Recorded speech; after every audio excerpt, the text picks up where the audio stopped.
Hi everyone, we're almost at the end of the semester. We're going to be wrapping up things for Chapter 11, Chapter 12, and I'll tell you a little bit about what we're going to do, but I wanted to say hi to everybody, miss you, and I've hated this half of the semester where we couldn't work together. But hopefully everything's been working with getting you assignments and getting you feedback as well. If you continue to have any questions, please feel free to send those questions to me. But we're so close to the end.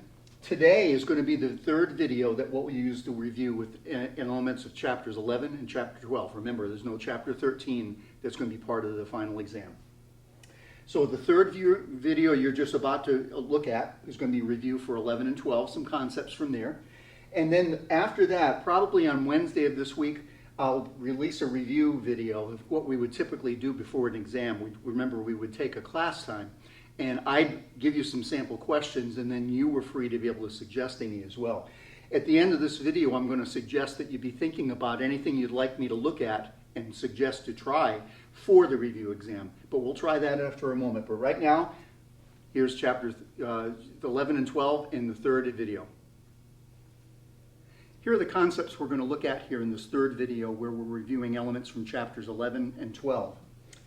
Constructing seventh chords. I'll take you through using a root and then building on there for all of the 5 different types of seventh chords that we've been looking at. Using a chord progression to compose a melody and accompaniment. You've already begun doing that with our last assignment that we had with the 4-measure and then repeated chord progression. We're going to do that with a little longer chord progression today with an 8-measure, but that's original, not repeating. Well, we'll do that. Composition assignment for Thursday, I'm going to have you do an 8-bar composition that is kind of getting a little bit of practice that gets us ready for the final composition project, which will be due at the time of the final exam. I'll take you through that at the end of this video as well.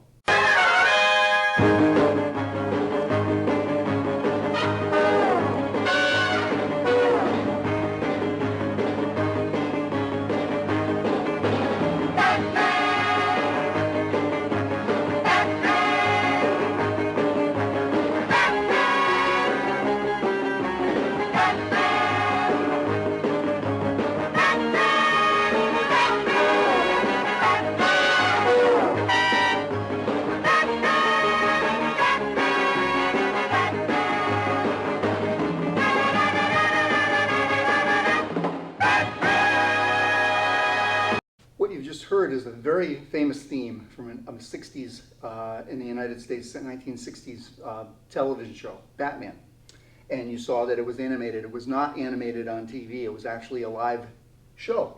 But that was the theme music to it.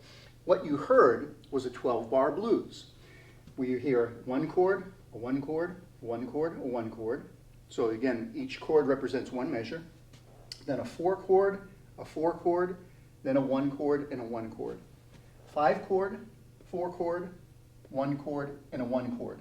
If we turn that into symbols that we were going to use, sometimes they're actually even used as 7th chords, a 1-7, a 4-7, and a 5-7. And the designation with a 1-7, or if we were in a particular key, say in C, a C7, that would be a dominant 7th chord, so it would be a major triad with that minor 7, minor 3rd above. So that would be a 1 chord, C, E, G, B flat, to a 4-7, which would be an F, A, C, E flat. Then we go back to the 1 chord, 1-7, and then we go to a 5-7, which is in this key, in the key of C, G, B, D, F, and then to a 4 chord, 4-7, and then to 1 chord, to a 1-7. So we would go from 1, 2, 3, 4, 1, 2, 3, 4, 2, 3, 4, 1, 2, 3, 4, to a 4 chord, 3, 4, 1, 2, back to the 1, 2, 3, 4, 1, 2, to a 5, 2, 3, 4, 2, 3, 4. Now I'm jumping around because we're not doing any inversions. I just wanted to show you how the roots moved. You also might have noticed this wasn't necessarily the key that the TV show or the video that we heard in. The video they actually heard in was in A flat, so we're hearing an A flat major as a 1, 1-7. Here we go to the 4-7, which is a D, F, A flat, C flat. go back to the 1, 7, and then here's our 5, 7, E flat, G, B flat, D flat, to the 4, 7, A, C flat, and then back to the 1. And those are our dominant 7 chords. Back to our written blues, we heard the A flat 7, the D 7, and the E flat 7. Remember, whenever we see a chord, a symbol, especially an uppercase letter, and just the 7, it means it's going to be that major minor dominant 7th. A major triad with a minor 7th above it. If we were in that key of C, this is what we were playing, the C7 to an F7 to a G7. Remember, that's the 1 chord, 4 chord, and 5 chord, using this progression here in the 12-bar blues. However, I think, again, how it was portrayed, or at least what the speed was in the video, that it transposed a little bit. It wasn't necessarily in C. I think our root chord was actually in A flat, so it went from A flat 7 to D flat 7 to E flat 7. That's our 12-bar blues. You know, one of the things that makes 7th chords so interesting, and I think what makes music from the 19th century into the 20th century, and particularly as we look into jazz and popular music, is the sound that extra 7th adds. If you were to listen just for a moment, here are some normal triads. We're just playing in C major, or 1 chord, a 4 chord, and then a 5, and then back to a 1. If we hear some of these in 7ths,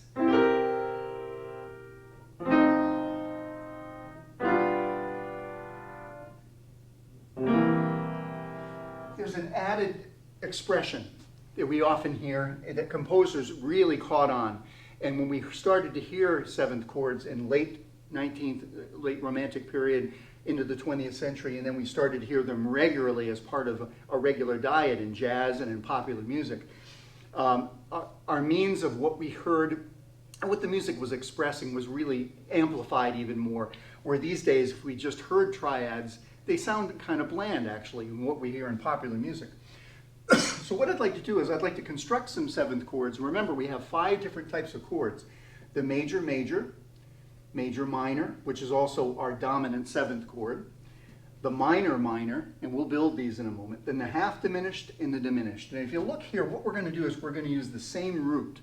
We're going to use A as our root for the major, major, major, minor, minor, minor, and then a circle with a slash is often used for the half diminished, and a degree or a circle is often used for the fully diminished. What we're going to do is we're going to build, and this was one of the ways I learned. It's a little bit different in the book. Maybe this might be a little way of helping you remember how to build these 5, because what we do is we start with an expanded 7th chord, and it gradually kind of compresses itself, and you'll notice that in a minute. Here's our A. We want to think of a major, major. We think of a major triad, right? A, C sharp, and E. And then with a major 7th above, the A is going to be a G sharp. That is going to sound like this.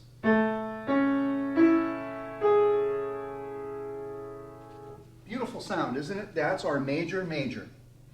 We want to turn this into a major, minor. What we do is we use the same 3 notes that we just had in the triad, but instead of a major 7th, we have a G natural at the top. So it's a minor 7th. So here's the major 7th. Here's the major minor, or the dominant 7th. Different sound, isn't it? It's often called the dominant 7th because it's a chord that dominates and wants to lead to a particular key. It doesn't feel settled. It wants to move on. Let's keep going to a minor, minor. Here what we have now in a minor is the first element is a minor triad. So from the A, C, I'll put our natural there. A, C natural, E, right? And then what we want is a minor 7th above that A, which is also a G. This is a very popular sound in popular music. Here's our major, major. Here's our dominant 7th, major, minor. Here's our minor, minor that we just composed. A, C, E, G. Notice the minor quality of this triad that's here. Now we're going to move to the last two, the half diminished and the fully diminished. What we do is we build a triad here, but it's going to be a diminished triad. A, C, E flat, right? There's our diminished, but it's going to be a minor seventh on top. And here's how the half diminished triad sounds. A, C, E flat, G. There's some tension in a half diminished triad, but not as fully as here we have in our last one.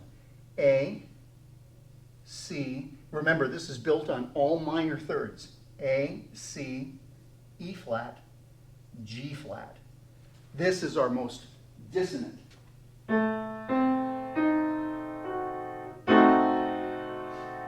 And built into there are at least two of our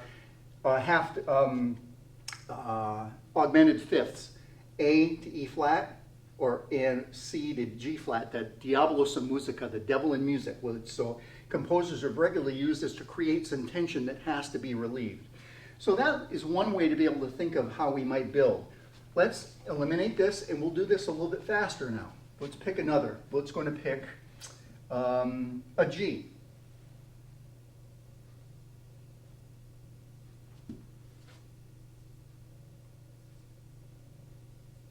Here's how we would build that. Major, major, major triad, major seventh, that's an F sharp, major triad, minor seventh, I'll put that natural in just to remind us, G, B, D, F natural, major, minor, or the dominant seventh, a minor, minor, G, B flat, D, F, minor triad, minor third, minor seventh, diminished,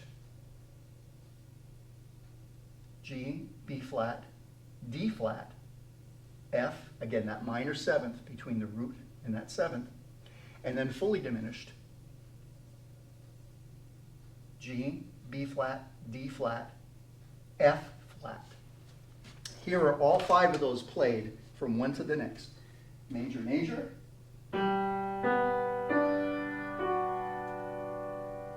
major, minor,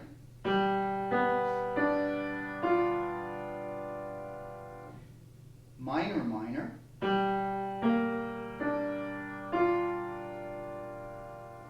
half diminished, and then fully diminished.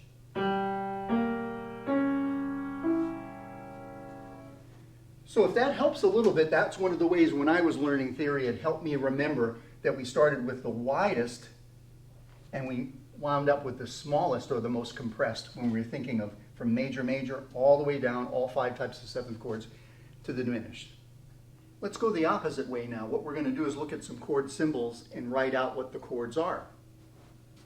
Some are chord symbols. I think actually what we'll do is we'll do some sevenths and some triads here as well in the Roman numerals. But let's start up here with our chord symbols, okay? We have treble clef. We have a C7. The C and the 7 means it's going to be, the C is going to be the root, and the 7 means it's going to be a dominant 7, a major minor.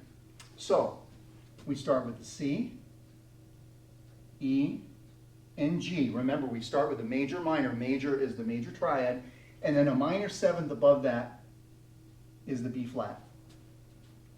That's where the C7 comes in. If we saw C major 7, that would mean it'd be a major seventh above the root to that seventh. But what I put in here was the chord symbol that we'll often see more often than not in our sevenths for popular music. So C7, C, E, G, B flat. There's our major minor. B and a minus and a 7. Okay, let's think about that for a moment. The B is going to be our root, right? We're going to work our way from the left to the right. The B is going to be the root. What's the quality of that? Remember what a minus is? It's a minor, right? So it's going to be a B minor 7. So let's start from that. And we'll do it up above here. A B, D, F sharp, right? and then a minor seventh above that is going to be the A. So there's our B minor seventh. Minor, minor. F sharp, diminished. F sharp is going to be our root. And remember, in the diminished, there's a few different ways to think about a diminished seventh chord. I like to think of it building minor thirds above one another. So let's try that. F sharp up a minor third to A up a minor third to C up a minor third to E, nope, E flat. C sharp, F sharp, A, C, E flat. There's our F sharp diminished seventh. I probably should put that as a seventh as well, because otherwise that could just be a diminished triad. E flat major seventh. Remember, we're distinguishing the major major from the major minor, or the dominant seventh. So the major seventh means it's a major triad and a major seventh above. So we have an E flat, G, B flat, and then a D. Remember, major seventh. E flat, G, B flat, D. There's our E flat major seventh. Let's look at 4 Roman numerals here. Remember, with Roman numerals, we need to know what key we're in. We can't determine that unless any of the construction of any of these triads or sevenths with Roman numerals until we know. Here we are in the key of D, and here we are, take a look, bass clef. A 5-7 in D. Okay, so we think of the 5th degree of the D major scale, which is A, and we build a dominant or a major minor seventh on top of that. A, C sharp, E, and a G. Remember, it's a minor seventh. There's our 5-7 in the key of D. A 4-6. Remember what that 6 means? First inversion, right? So the third of the chord is going to be in the bass. So let's build it from root position first, just to kind of go through the process. And again, we're in D. So the 4th degree of the D scale is G. So here's our chord, G, B, and D, right? So we need to know that the first inversion, the B is going to be in the bass. So we're going to think of B, D, G. There's our 4-6. 7 diminished sixth. Again, another first inversion. The 7th degree of the D scale is C sharp, and it's going to be a diminished triad. We don't see any sevenths here, so it's just a triad. C sharp, E, G. Yes, that sharp isn't so clean. Let me clean that up a little bit. There we go. And there's our diminished triad, right? What's missing now? We need to make sure the third is in the bass. So E, G, C sharp. There's our 7 diminished sixths. And also, something to continue, if you ever see examples like this, use your accidentals and use your sharps, flats, even your naturals. Don't assume that we know exactly what it's going to sound like. Make sure that if you've got a sharp or a flat that's prior to the key that's all related like this, use a natural to make sure that it's taken out, not just leave it out itself. Make sure we're using accidentals. And a 1-6-4, remember what the 6-4 is? The second inversion, which means the 5th degree of that triad is going to be in the bass. So a 1 is going to be D, F sharp, A. There's our 1 chord. However, now, the A is going to be in the bass. And I think I'll move this down here. A, D, F sharp. There's our 1-6-4. And there's examples of using chord symbols and then translating those into notes on the staff, and then using Roman numerals, translating those into notes on the staff, turning them into chords. Here's the mini composition assignment we're going to have for this coming Thursday. Use MuseScore, as we did before, and this is going to be due on Thursday, May 7th, anytime during the day. This is what you'll do to set things up. You're going to have a melody and an accompaniment, and it's going to be 8 measures long. 1, 2, 3, 4, 5, 6, 7, 8. Several things are already started to be provided for you that you're going to fill in. For example, here in the accompaniment, we're going to start with this figure. We're in the key of B flat major, and the accompaniment figure is going to start with B flat, D, B flat, B flat. For each of the next measures, all the way through here, you're going to imitate this same figure the way it moves, but just using the notes or some of the notes. Notice we didn't use all of the B flat notes. We didn't use an F, for example. In each of these measures, you'll be using the same rhythmic outline, but you're going to use different notes. For example, if we wanted to use, we could go to, for the next measure, F7, so we could go to F, B flat, F, F. Or it wouldn't be the B flat, actually, it would go up to the A. That would be imitating, or kind of in a sequence. What you'll do is you'll continue to follow through all the way down till you have a whole note in that last measure, because we're going to match that with the melody. So notice again, you're going to pick notes from these different chords: B flat, F7, B flat, F7, B flat, E flat, F7, and we're back home on B flat. So that's how the accompaniment will play out. Now you can use any leap that you'd like, but we want to use the same rhythmic figure that we have here. Dotted half, dotted quarter note, moving up to an eighth note, back down to the note on the last 2 quarter notes. That'll happen for each of the next 7 measures, except for this last one, that'll be a whole note. For the melody, take a look at the top here. In brackets, I have a suggested rhythm I'd like you to use. Now you can use, as we did earlier in the other mini assignment, any of the notes of the chord within that to create the melody. Now notice the melody is moving at a very different rate than the accompaniment. This often happens where if we have an active accompaniment, the melody is often a little more sustained, a little more lyrical, very different texture. If the melody is often very busy, regularly the accompaniment, like we did in the last exercise, the last assignment, the accompaniment doesn't have a lot of rhythm to it. It provides harmony, but it's not getting in the way rhythmically. We've kind of flipped that around a little bit. So the rhythm will be moving a little bit more in the accompaniment, but notice here, these aren't the pitches you'll use, but these are the rhythms that you'll use in each of these measures. A dotted half note and a quarter note, using any note from the B flat scale, right, or the B flat chord. And an F7, dotted half note, quarter note, any notes from the F7 chord. 2 half notes, any notes from the B flat chord, and a whole note from an F7 chord. Then we go back here, again, dotted half note to a quarter note using B flat chord notes. Half note and a half note using E flat chord notes. 4 quarter notes using F7 notes, and a last note here that we wind up with the B flat on a whole note. This is a mini composition assignment. It'll be due Thursday, May 7th.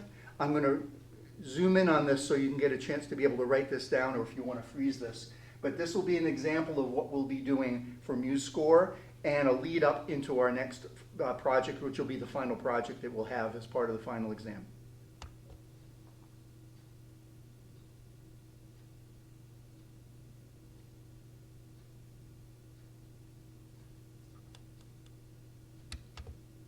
Here's our final element of the video. I'm going to outline the final composition project. This is going to be due anytime during the day, but the final exam will be taken next week, which is on Tuesday, May 12th, anytime during the day. And again, you'll use MuseScore for this composition. Here are the guidelines. By the way, I'm going to send these guidelines in an email to you as well, so you'll have a hard copy of these. It's going to be 16 measures long, 1 chord for each measure, as we've been doing for each of the assignments up to now. It's going to be a 4/4 time signature. It's going to be your choice of tempo, because as you write this music, particularly as the chord progression that I'm going to suggest, I think you're going to like this, is going to suggest particular melodies or harmonies to you, or in the accompaniment. You'll decide how fast or slow you want the music to go. But your choice of tempo. I want you to use the following chord progression that's going to be in C major. So let me take you through this. Remember, each chord symbol is going to represent one measure. 6, 4, 1, and 5. So far, again, in C major. 6, 4, 1, and 5. A repeat. So there's 1, 2, 3, 4, 5, 6, 7, 8 measures already. A 2, 7, 4, and there's 2 here, uppercase 3s. And I want you to be aware of that. If we're thinking, for example, we're in C major, we're thinking 4, the 4 chord, which is F, A, and C. The 3 chord normally in C major is E, G, and B. However, we're turning that into a major triad. So instead of it being E, G, and B, it's going to be E, G sharp, B. I want you to add that extra note. This is going to be a G sharp we're going to use for the E's, for this 3 chord. And notice in parentheses, meaning it's just going to continue into that next measure as well. It can sustain, or you can reiterate that chord. It's up to you, but it wants to last for those 2 measures as a 3 chord. Again, major 3 chord, so it's going to be E, G sharp, B. Back to a 6 chord, 4 chord, a 1 chord, and again, sustain into that last measure to give it some finality. So it's going to be 2 measures of a 1 chord. Your choice of texture. Remember, we've been talking in the assignments, there's 2 different ways to look at the melody versus the accompaniment. One is have a very active rhythmic accompaniment and a slower moving melody. So that way there's some contrast. Slower moving melody is a little more expressive, longer notes. Or less rhythmically active accompaniment with faster melody, like we've had in the first assignment where you just had whole notes and the rhythmic interest was in the melody. So it's your choice. More rhythmic interest in the accompaniment and less longer values in the melody. Doesn't mean it's less important, just it's going to be a different texture.